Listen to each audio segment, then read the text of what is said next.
Dear friends, gather round and listen closely, for I shall regale you with a tale of woe, of heartbreak, of shattered dreams, and of a place that promised so much yet delivered so little.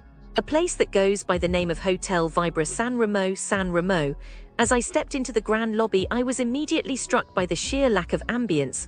The air was stale, the decor outdated, and the staff. Oh, the staff seemed to be suffering from a collective case of lethargy. It was as if they had given up on life itself. I, on the other hand, was full of hope, full of excitement, full of expectations that would soon be brutally crushed. I approached the reception desk, where a disinterested clerk greeted me with all the warmth of a Siberian winter.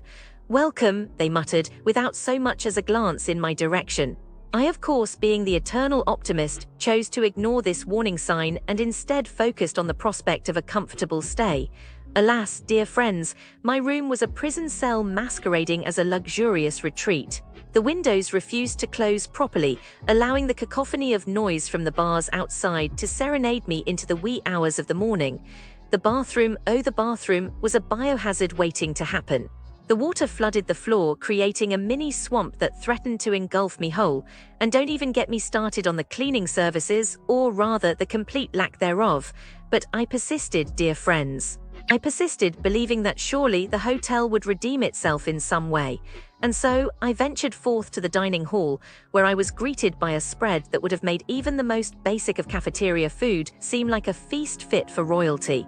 The food, if one could even call it that, was a travesty, a crime against the senses, an affront to everything that is good and pure in this world, and the staff, oh the staff, seemed to take a perverse pleasure in watching me struggle to choke down this swill.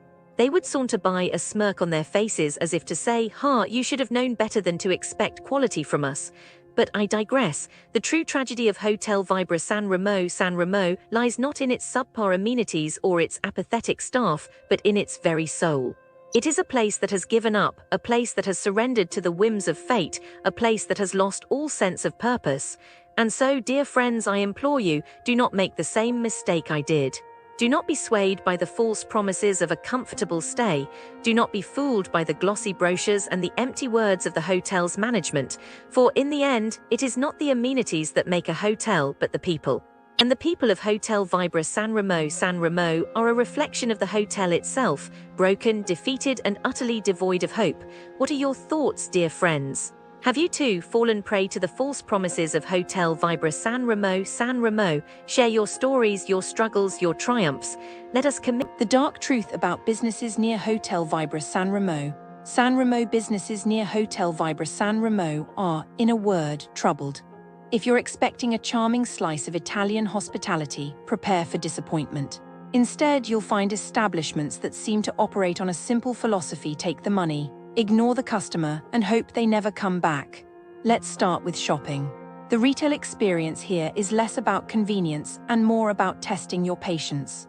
Centro Commercial La Serena is the prime example, where counterfeit bills slip into your change, and returns are treated like a personal insult. One customer handed over €100 only to receive a fake €20 in return. Another was refused a refund on sandals, as if the mere act of asking was a crime. Staff: rude, distracted, and more interested in gossip than helping customers. One reviewer described the workers as acting like they're in high fashion, while delivering service that belongs in a back alley bargain bin. Then there's the food scene, a tragic comedy of errors. Ristorante El Limonero is where dreams of a decent meal go to die. The squid is rubbery, the paella arrives wrong, and the owner, a legend in all the worst ways. He once told a table of hungry diners, including a diabetic child, that they should relax after waiting 90 minutes for food. When they complained, he threatened to charge them double unless they accepted a fake discount. It's the kind of place where the orange juice comes with bonus worms because, as they explained, it's natural. Racco Verde is another gem, where tiny, overpriced portions meet staff who couldn't care less. Imagine paying extra for ice cubes in your wine. Yes, really. One diner's Spanish omelette looked like it had been reheated for days, and when they dared to mention it, the staff shrugged like they were doing them a favor. Another group waited 25 minutes just to be ignored until they finally walked out. Sunset Beach, a masterclass in frozen food fraud. The octopus tasted funky, because it was likely thawed that morning. The Milanese resembled cardboard, and the staff's attitude was so bad. One reviewer was accused of planting bugs in her salad to get a free meal. The real kicker, they charge you for sunbeds on top of your restaurant bill, because nothing says relaxing beach day like being nickel and dimed. Even the spas aren't safe.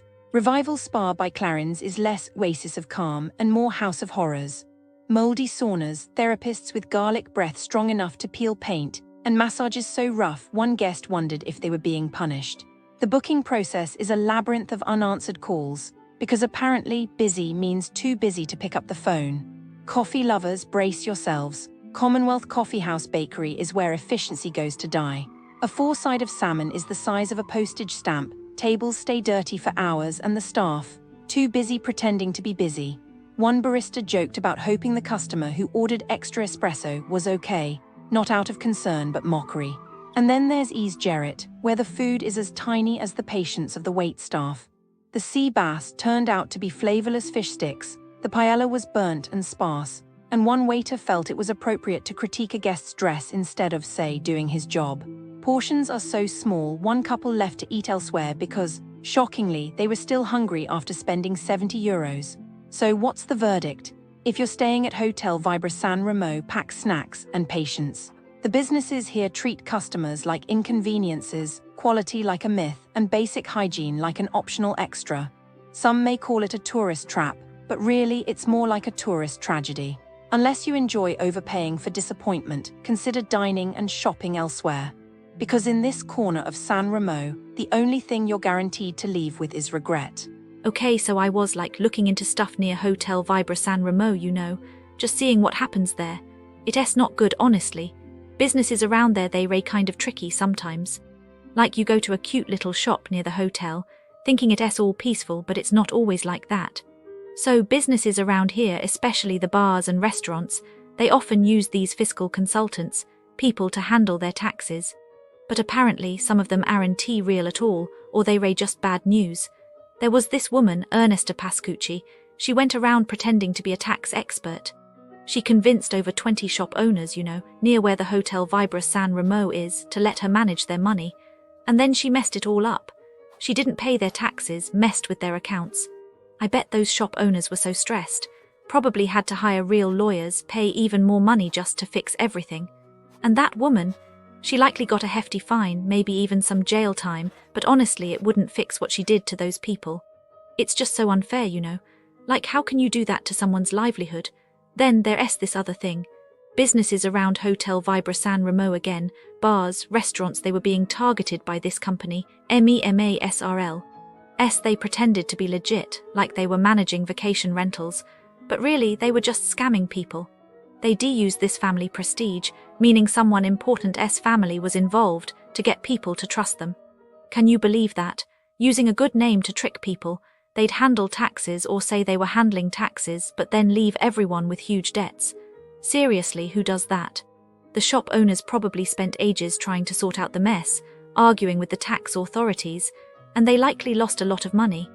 That family whose name they used probably got a lot of bad publicity, and the company surely got shut down, but again, the damage is done right. And then this guy, they called him the genius of the scam, an English guy.